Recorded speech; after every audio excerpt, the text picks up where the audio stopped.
Hey Robbie, it is Marlon from Spurs Kings TV, and you've asked me who I think my next 3 candidates should be for the Tottenham Hotspur job if Ange Postecoglou is sacked.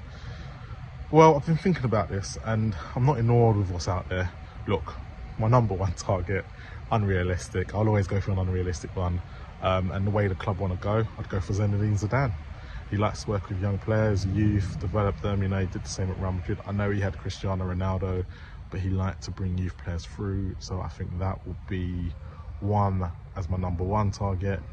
If Paratici comes back, then I think he's going to go for a Xavi, which again I wouldn't be too mad at. I think he might be good for what Spurs are trying to do and what want to move forward. Again, I've got to look at what the future holds with these young players, so I've got to really go with what my gut feeling is at the moment.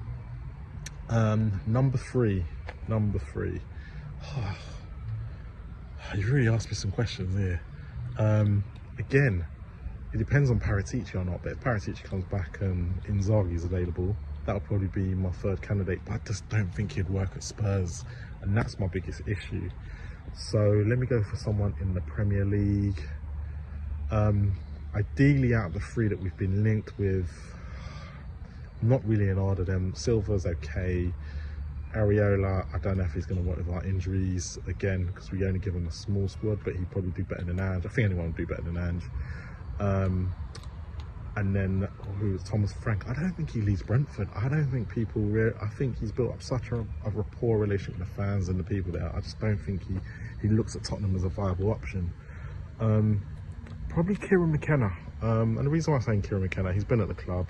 He didn't really get the resources at Ipswich to survive in the Premier League. I know they spent a lot of money, but the quality wasn't there. And I think he probably could get a decent outgoing from some of these Spurs players. Not, you know, but again, but I'm looking at it going, I'm comparing this to Ange. Now, I'm not comparing this to Conte, but, you know, if it was Conte, then some of these managers wouldn't even be in the conversation, a bit like Ange wasn't. And this is why we are where we're at. But if I'm going for my top 3 in order, my dream would be Zidane, as they say, a bit unrealistic. If Paratici comes back, Xavi will be the man for him. And a 3rd one who's got Premier League experience, then I'm going for Kieran McKenna. I don't know why. To be honest, I'm glad I don't have to pick it. You know what, I wouldn't be surprised if the Bulls stick with Ange, because he's a big shield at the moment and that's the way they are working. But Robbie, thanks for asking me to doing this. As love, come over to Spurs Kings TV, subscribe, and make sure you like and subscribe to comment to on Robbie's channel as well. Big up, come on you Spurs.